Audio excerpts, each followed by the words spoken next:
breakup of relationship. The breakup of relationship is, sorry, I'm straight in there. I know. I can't put. You're getting deep. You're getting too deep. I like you. Like, chill out. Let's not get too deep now. Breakup relationship is one of the most hardest things in the world. Why is it? People believe it's the heartbreak. I think that's flawed. Huh? What? Oh. Okay. I think the proper sting in a relationship is thinking of what it could be. I'm gonna ask you this question.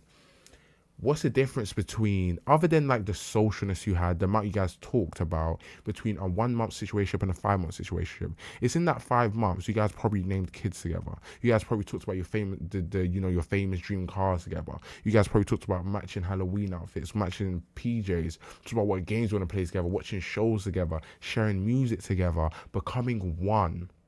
That's what hurts so much, because it feels like a part of you that you love so much in that time, a part of you that you was really, really waiting to live in and to embrace in, is dead. Can't do it.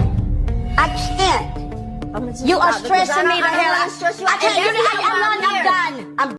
I don't think death is only within the cage of being 6 foot under. No, I think this is a really emotionally unintelligent point of view on what death is. Death is to mean no longer, right?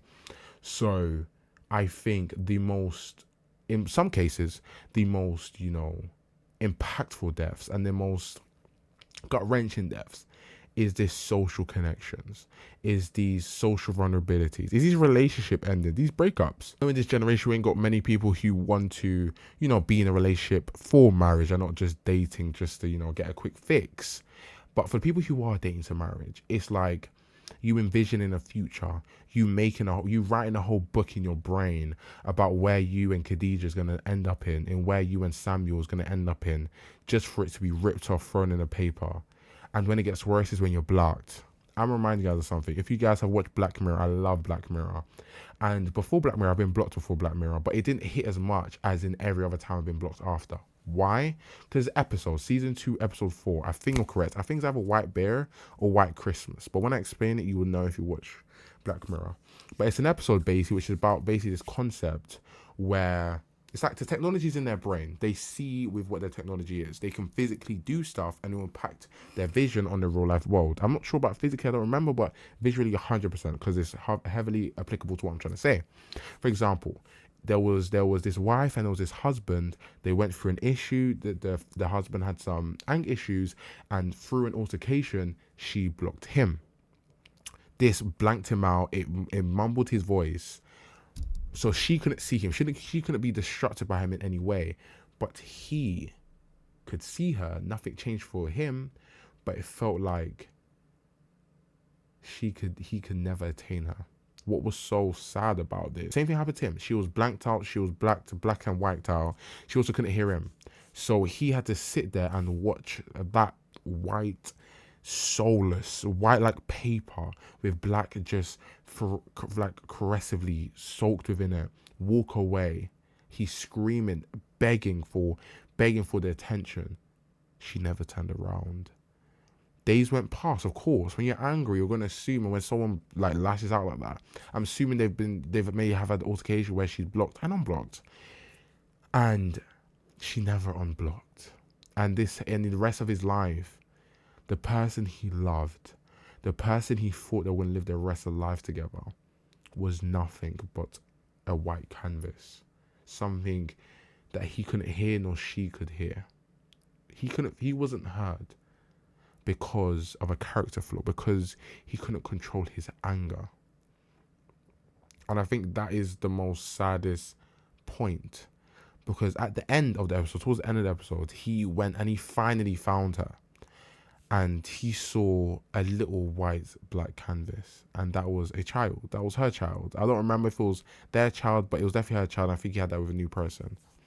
And he had to watch the person he thought he loved not only walk away from him, not only live a beautiful, perfect life without him, but he couldn't see her. And I think that's similar with blocking now. With blocking, is the same, right? It goes from you seeing a profile picture of a man or woman to, or just an anime character, whatever the profile picture is of your loved one, going to a white screen. The account cannot be found. Person cannot be interpreted. And why I bring up that example is because naturally, when you're in a relationship, you feel like you guys are going to live the rest of your life together. But when you look in deeper, it's like you guys can't live the rest of your life together. Like you guys are molded, joint by the hip. Your future, only way our future is going to be amazing and beautiful is by James and Salmonella being together. And when you see that, when you think about it, that will hurt so much, because someone else is going to take care of that person you once called a babe. That person is what's going to love that same person that you loved. If the relationship turned out and it broke up really disgusting and yucky, then that she is going to love somebody the way that she could never love you. Whether that is because you weren't able to love her, whether that because you was whatever, it doesn't matter what it is. If you're abusive, or if you were just anger issues. You told her you loved her. She told you she loved you. But that love was fragile. That love was built on sand because of the complications. But just the thought that she will meet someone and that love will be built on stone, rock, iron, diamond, that what hurts so flipping much. Because you're going to feel so alone. You're going to feel so broken. It's going to feel like your life is a lie. It's simply why people go into such a depressive state, because it's like you've lost your anchor. What's a boat without anchor? What's a bottle without a cap?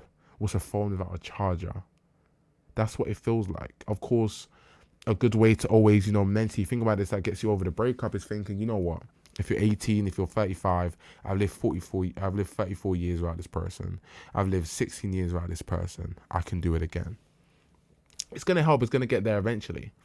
But I definitely feel like it's worthwhile breaking it down, what that pain is, because being through certain situations, I don't think that diagnosis, I don't think that interpretation ever resonated with me in any way. It felt very deep. It felt like there was something deeper that no one was willing to go. There was a cave that no one wanted to explore. There was a part of the ocean no boat would dare to go. And the truth is that